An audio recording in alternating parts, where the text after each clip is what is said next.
Hey everyone, I'm in Elden Ring, and here I want to show you what to do with Remembrance of the Fire Giant. So as you defeat the Fire Giant, if you look in your inventory, you should have, let me show you, one of these, Remembrance of the Fire Giant, and it says take the power of its namesake via Finger Reader. Now if you've not done this, I will show you where we go.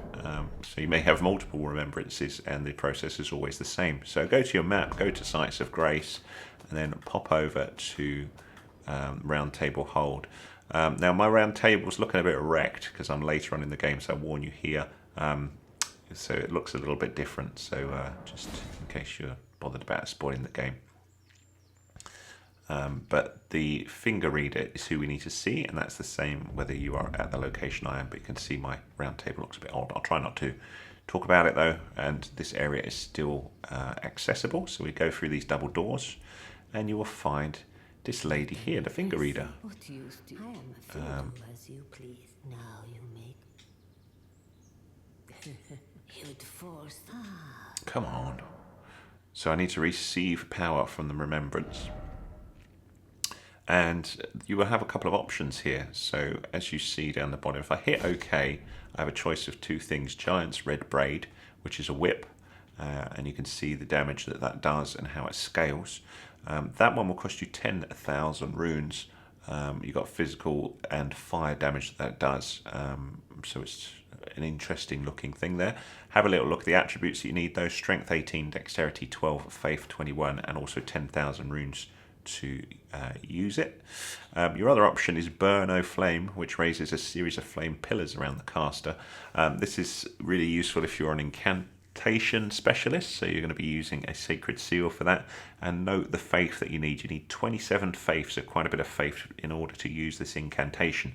So that one you can pick and it will cost you no runes, or you could get the big old braid here for 10,000 runes. So I will get the whip, and we'll have a quick little look at it. So I'll go somewhere there and we'll see what we think.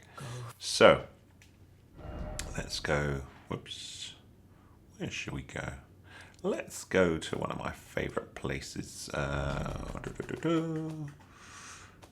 if you don't know how to go here, sorry,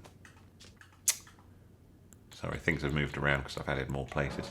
Palace Approach Ledge Road. This is a great place for testing out weapons and also rune farming as well. So here we are at Palace Approach. I've just equipped this, so here's the Giant's Red Braid. I can't use it properly though, I'm afraid, because I haven't got Faith of 21. So the attributes required: Strength 18, Dexterity 12, Faith 21. This is sort of aimed a little bit more towards if you're into incantation, I suppose. So it's a whip though, so we can see how it works.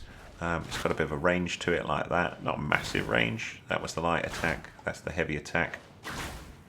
It's also got a skill move, which is called the Flame Dance, which isn't going to work properly because that would have flames flying around it, but I haven't got the faith to use it. I did just have a little go against this dude here with it, and I got battered.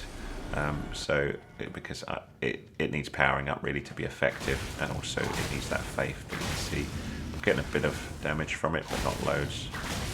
It does seem to stagger him a little bit. He's getting this flame damage, and we knocked him off the side there. So I nearly knocked myself off the side there as well. So in terms of powering it up, if you take it to one of the smithing masters, either the one at the round table hold, if you've got somber smithing stones, you can power it up that way, and it will become more effective. And also, if we look at the equipment there, it's got scaling on strength, dexterity and faith, but not massive perks there. DD and D means they'll all sort of increase its damage as you power up, but not massively. So that's it really, that's the Giant's Red Braid. Your other option, if you don't want either weapon, is to use the Remembrance. And if you do that, you'll get 20,000 runes, but I'm mixed on that because it's 20,000 runes. If you come to this area, this which I show as a rune farm, you can make 20,000 in about 30 seconds. So I would stick with the weapons, just stick them in the chest. You never know when you might want to play around with that particular weapon, and that's how it works. I hope that was useful to you. If it was, give us a thumbs up please, that's much appreciated. Any comments welcome, and hit that subscribe button if you'd be so kind. Help me support the channel. Thanks so much.